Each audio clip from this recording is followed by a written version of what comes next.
Los problemas de la educación en nuestro país en el último año han sido expuestos abiertamente ante la mirada de quienes creemos en la importancia de promover una reforma educativa. Por un lado, maestros exigiendo que se cumpla con sus demandas salariales. Desde el año 2003, el presupuesto para la educación debe ser no menos del 6% y no se ha honrado una ley.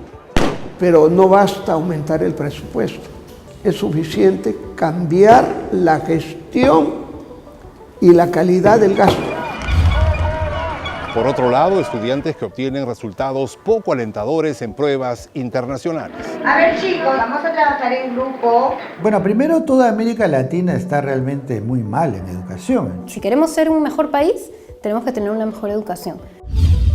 Padres de familia enfrentados al gobierno por críticas a la currícula escolar. La construcción del diseño curricular nacional es participativo, es democrático. Es el maestro, es la sociedad, es el Estado y son los estudiantes y los padres de familia. Un ministerio cuestionado por efectuar elevados gastos en consultorías. Hay un tema de responsabilidad de la sociedad de exigir una serie de cosas que no se ha hecho. Y un país que espera con ansias la tan urgente reforma educativa.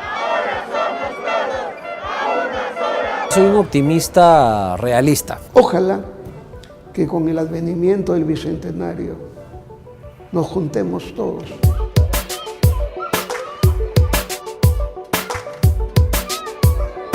Hoy en Visión 2021 hablaremos sobre la educación en el Perú.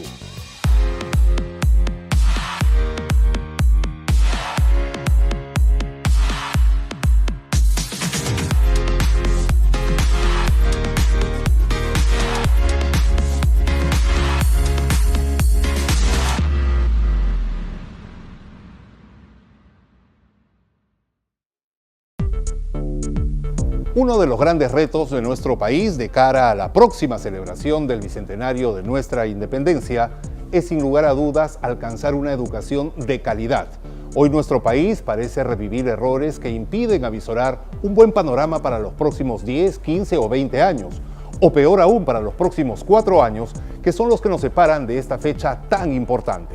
Por ello, para no repetir nuestros errores, es importante primero revisar nuestra historia, analizar cuáles han sido nuestros logros y en qué hemos fallado, delimitar responsabilidades para establecer con claridad quién debe hacer qué y finalmente establecer objetivos claros que nos encaminen hacia una educación de primer nivel y que ésta, a su vez, nos permita alcanzar el tan ansiado desarrollo. Nosotros buscamos a 5 especialistas en educación e hicimos una revisión de la historia de la educación en nuestro país. Iniciamos nuestra conversación con esta pregunta: ¿cuánto hemos avanzado en estos casi 200 años de vida republicana? Es muy difícil comparar los logros educativos en diversos contextos históricos. Si nosotros vamos a hablar del desarrollo de la educación en el siglo XIX, no lo podemos comparar con el siglo XX, donde tuvo su boom el desarrollo y la masificación de la escuela. La educación peruana arranca con la independencia con números muy pequeños de alumnos y colegios, la mayoría de ellos a cargo de religiosos que tienen una manera muy tradicional, muy jerarquizada de trabajar en la escuela, a la que se suma lo que se llamó el modelo lancasteriano, traído por un educador Thomas, un inglés que vino al Perú, que es una educación muy masiva y muy repetitiva, muy memorística, muy mecánica, muy orientada al conocimiento más que al razonamiento. Y este proceso se ha mantenido en el tiempo conforme ha ido creciendo el sistema educativo, principalmente atendiendo clases medias. Si nos comparamos con otros países del área o de otros continentes, tal vez no hayamos tenido el mismo desarrollo, pero si pensamos en 1821 y pensamos en el 2021, yo sí creo que han habido avances y progresos significativos, tanto en lo que puede ser la labor del maestro, como lo que puede ser el avance en la formación y los niveles de acceso a la educación básica o educación superior en la población peruana. Y eso se debe también al trabajo de los maestros, que no siempre se visibiliza ni es suficientemente reconocido, ¿no? Hemos mejorado, no tanto en los ámbitos rurales, donde todavía 4 de cada 10 alumnos no terminan la secundaria. La famosa deserción. Exactamente. Pero en el otro indicador, que son los aprendizajes, es muy difícil comparar. Digamos, en cuanto a lo que puede haber sido el acceso y el aumento de la matrícula, la reducción de analfabetismo, hemos avanzado. A nivel de lineamientos de política consistentes, claros y permanentes, hayan habido avances y retrocesos, porque creo que lamentablemente nuestra vida republicana también ha sido una historia de tropiezos, donde no siempre la democracia nos ha caracterizado y donde tal vez la continuidad también ha sido un obstáculo. Y eso se ha reflejado en la educación. Es decir, marchas y contramarchas, y no una política educativa a largo plazo que nos asegure una mayor calidad, ¿no? Desde 1821 hasta 1921, es decir, durante los primeros 100 años de nuestra historia republicana, se establecieron 39 períodos presidenciales, lo que equivale a decir un presidente cada 2 años y medio aproximadamente, un rasgo que bien podría explicar la falta de continuidad en las políticas educativas de nuestro país. Si bien en los siguientes 100 años esta cifra ha disminuido, el problema parece mantenerse. Sin embargo, los intentos por reformar la educación no han sido pocos. En el Perú de 1948 la situación era más que incierta. Protestas populares a causa del desabastecimiento. Se suman las marchas de estudiantes y sindicatos. Hacia el siglo XX lo que ocurre es que empieza la expansión de la educación primaria ya para los sectores más pobres, los sectores populares, y empieza una primaria de 2 grados, después la primaria completa. Hacia la época de Odría arrancan las secundarias. Unidades escolares equipadas, con profesores, con vivienda para profesores. La infraestructura educativa mejoró sustancialmente a través de las grandes unidades escolares, que albergaban a miles de estudiantes. Con educación primaria, educación secundaria técnica. Y deportes. Y deporte. El problema es que nunca se replanteó el modelo pensando de que no es lo mismo atender a niños y jóvenes de clase media o clase alta que atender a niños que vienen de sectores pobres, de sectores rurales. Pero eso fue construido a nivel nacional, pero no solamente eran locales, eran maquinarias, equipos, herramientas, profesores capacitados. El sueldo del año 78 de los docentes en el Perú era 6.000 soles. Si para los años 50 un maestro ganaba el equivalente a $3.000 actuales, y podía ser un maestro que tiene acceso a la vivienda, tiene acceso a un automóvil, a comprar libros, a viajar. Ese gran esfuerzo que se mantuvo en la década del 50 y 60, después se fue desvaneciendo. En los años transcurridos entre la década de 1960 y la fecha, los maestros perdieron casi 1/6 de su poder adquisitivo. Otro gran esfuerzo de reforma educativa, serio pero truncado en el aspecto pedagógico, fue la reforma del año 73, pero que no continuó. Si tú revisas el portal Ponte en Carrera, es una iniciativa para poder ver quiénes son los que más ganan saliendo de la universidad, el top ingeniero. Del top 10, 9 son ingenieros. El punto primerito, sueldo de entrada de ese ingeniero top en Ponte en Carrera es entre 4.500 y 5.200 soles. O sea, un docente del año 78 ganaba 800 soles más que ese ingeniero que sale de la Católica, sale de la UNI. Eso tenemos que recuperarlo. Según la encuesta nacional de hogares realizada en el año 2014, el 6,3% de la población de 15 años a más no sabe leer ni escribir.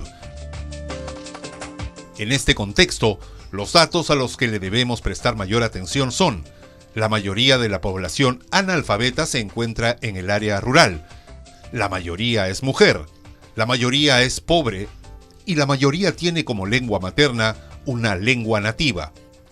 Dos son las conclusiones más importantes que podemos rescatar del trabajo realizado en estos casi 200 años en el sector educativo. Primero, ha habido grandes avances en el acceso a la educación y en la reducción del analfabetismo.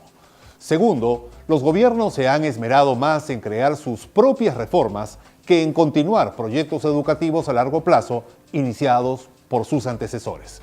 Sin embargo, también es importante reconocer que existen otros factores que han atentado contra la educación en nuestro país.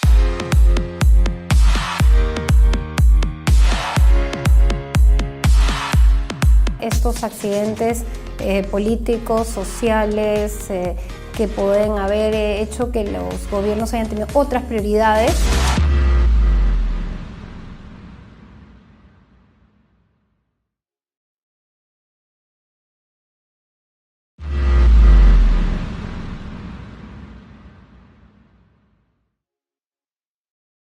En la década del 70, durante el gobierno revolucionario de las Fuerzas Armadas, liderado por el general Juan Velasco Alvarado, se iniciaron una serie de reformas en distintos campos: en el agro, minería, pesquería y, por supuesto, en el educativo.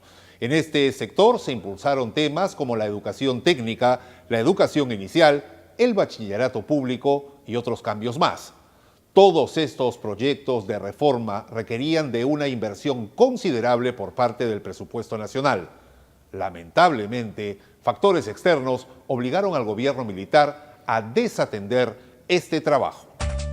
En julio de 1972, en un multitudinario y representativo congreso se funda el SUTEP en la ciudad del Cusco. La crisis del petróleo del año 73 y supuestos problemas limítrofes en el sur obligaron al gobierno militar a desatender sus tan ansiadas reformas. Esto a su vez generó enfrentamientos entre el gobierno y el recientemente creado Sindicato Único de Trabajadores de la Educación del Perú. Desde sus inicios, el SUTEP levanta las banderas del sindicalismo clasista en defensa de los derechos y la dignidad de los maestros. De igual modo, se denuncia y lucha contra la dictadura, que ya empezaba a evidenciar su fracaso. En la década del 80, a pesar de que la democracia regresó a nuestro país, los problemas estaban lejos de terminar. Crisis económica, terrorismo, incremento de la migración de la población de provincia a la capital. A todo ello se sumó la politización del SUTEP. El gobierno militar arranca en el 68, en octubre, y a los 2 años ya se organizó el SUTEP como una confrontación al gobierno militar para reivindicaciones magisteriales y salariales. Porque el SUTEP es un gremio cuya lógica de constitución es defender los intereses de los agremiados. Y los agremiados le han pedido al SUTEP: pelea nuestros sueldos. Después se atenúa un poco porque la fuerte orientación comunista del gobierno militar logra captar una parte del magisterio a favor de la reforma y a favor de la revolución que le llamaban en aquella época. Pero en los años 80 otra vez se confrontan con el gobierno ya democrático de Belaúnde y explotan con la famosa huelga de maestros en el año 82, me parece. Estos accidentes políticos, sociales, que pueden haber hecho que los gobiernos hayan tenido otras prioridades y otros, como digamos, apagar incendios, y que la educación no haya sido, digamos, suficientemente valorada ni puesta como política prioritaria en los gobiernos, sobre todo del siglo XX, ¿no? Lo que pasa es que hay otros actores más que tienen que intervenir en esta cuestión de este ideal de república que surgió en el año 1821 y que todavía seguimos persiguiendo como nación. Y que claro, los límites de nuestra conformación conceptual de lo que entendemos que es una república probablemente tengan los mayores niveles de problema cuando tocamos el tema educativo.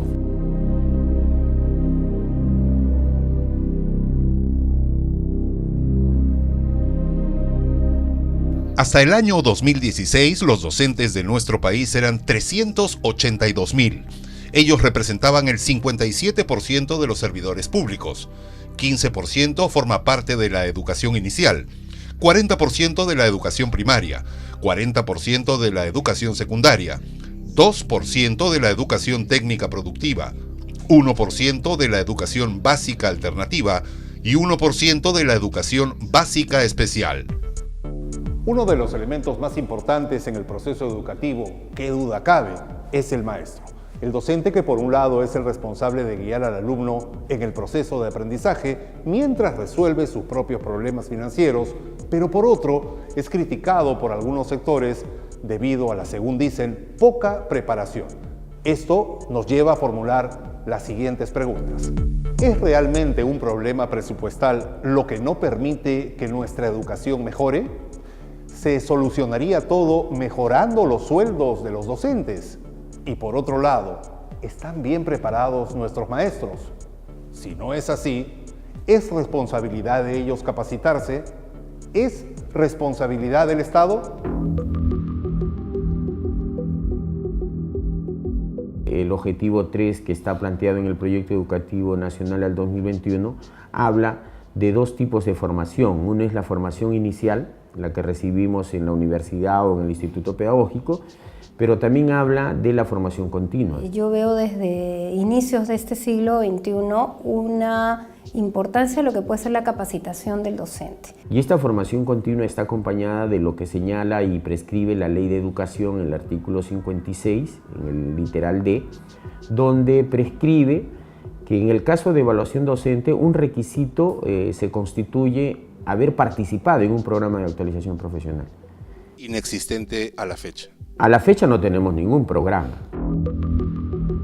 Con distintas políticas y con distintos gobiernos, pero creo que sí hay un sostenido esfuerzo que tal vez no necesariamente es articulado entre una etapa y otra, pero sí se toma en cuenta la importancia del maestro y de su capacitación permanente como un factor prioritario para la mejora de la calidad de la educación. Muchas veces hemos escuchado que uno de los 4 pilares que vienen desarrollando en estos últimos años en el Ministerio de Educación sea el de la revalorización de la carrera docente. Y si hablamos de la revalorización de la carrera docente y le aplicamos un enfoque integral, no solamente hablamos del aspecto económico, sino hablamos del aspecto profesional. Y el aspecto profesional pasa justamente por fortalecer esas capacidades profesionales que nosotros hemos recibido en nuestra formación inicial. No podemos asumir que los docentes todos son malos. Eso es una mentira grosera y grotesca. Hay docentes que son extraordinariamente buenos. Sí hay un compromiso permanente. O sea, ahorita si hablamos del 100% de maestros, del último dato que nosotros tenemos del Ministerio de Educación, hablamos de 235.000 maestros nombrados en los diversos niveles y modalidades, sumados los contratados que son alrededor de unos 80.000, ¿no es cierto? En ese universo nosotros consideramos que hay un 70-80% de maestros que sí están con la debida preparación profesional. Los profesores comenzaron a estudiar maestrías, a capacitarse, a esforzarse. Mire que no han habido huelgas del 2012 hasta la que hay ahora actualmente. No se aprovechó para fortalecer la carrera, sino más bien se precarizó. Haciendo historia, nosotros el último programa nacional donde todos estuvimos considerados fue el Plan CAT, Plan Nacional de Capacitación Docente. En el camino, hace unos cuantos años, aproximadamente hasta el 2011, hubo el llamado PRONACAP. Pero este PRONACAP solamente fue para los profesores que fueron materia de una evaluación censal. Se sembró el espíritu de la meritocracia y de la evaluación. Y yo diría que eso se desperdició en el gobierno de Humala. Ahora, acuérdate que la gran mayoría de los docentes son producto en un sentido de la inversión del Estado. ¿Por qué? Porque han sido formados en institutos superiores pedagógicos del Estado, con una currícula supervisada por el Estado, con unos docentes formados y pagados por el Estado. Entonces, tenemos que ponernos de acuerdo, porque uno podría fácilmente hacer el siguiente argumento: oye, pero si tú lo has formado, si tú le pagas, entonces después tú estableces estándares de calidad de lo que tú mismo has hecho. O sea, es una visión bien divorciada de la realidad. Si la responsabilidad de los docentes para los próximos 4 años que nos separan del Bicentenario sería capacitarse, ¿cuál entonces es la tarea de quienes están a cargo de las políticas educativas? Y desde luego, la educación tiene que estar a cargo de los que saben educación.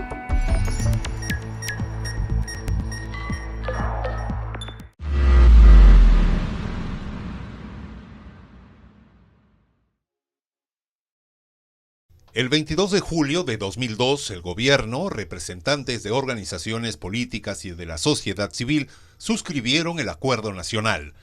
El propósito fue garantizar la continuidad de las políticas de Estado que sean fruto del diálogo y cuyo fin es alcanzar el desarrollo sostenible del país y afirmar la gobernabilidad democrática. Entre los objetivos más importantes del Acuerdo Nacional relacionados al sector educación están: eliminar las brechas de calidad entre la educación pública y privada, entre la educación rural y urbana, fortalecer la carrera magisterial, erradicar todas las formas de analfabetismo, alcanzar el 6% del PBI como presupuesto para el sector educación y otros más.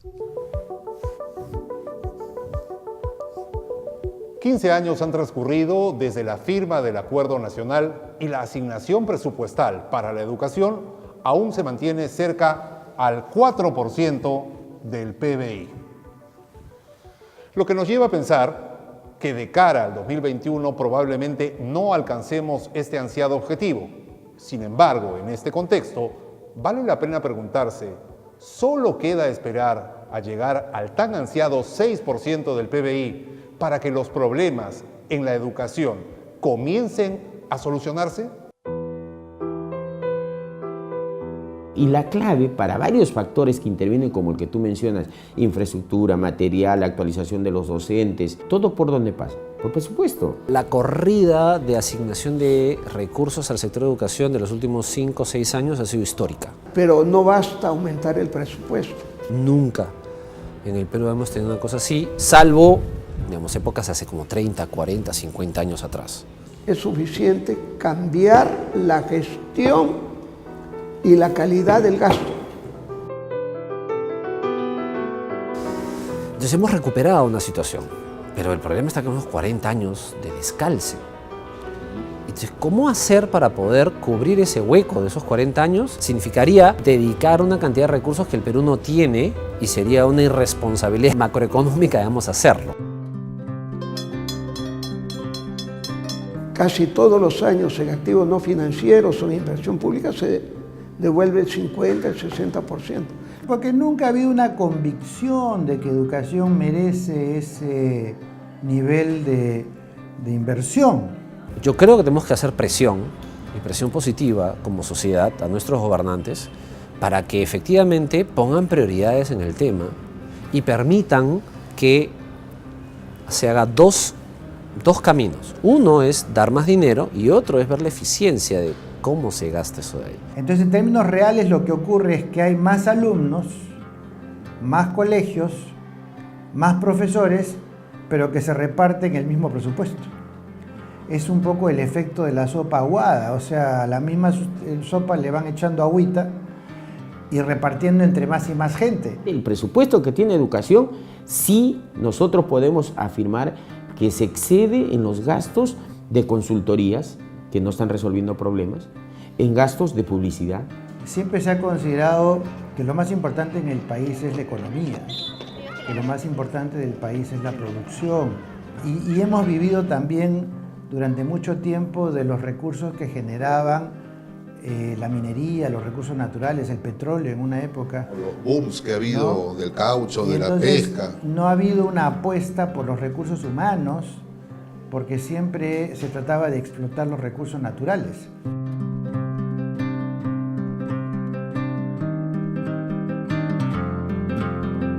Hay que evaluar y mejorar el tema de la descentralización educativa, pero también hay que priorizar que el presupuesto se utilice bien y oportunamente. Y para ello, una reforma indispensable es que el periodo fiscal en educación no puede ser de 10 meses.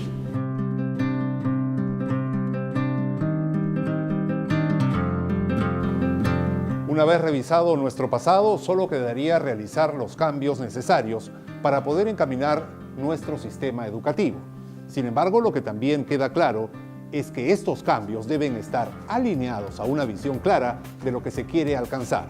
Un aspecto importante es saber cuál es el perfil del profesor que queremos para nuestro bicentenario.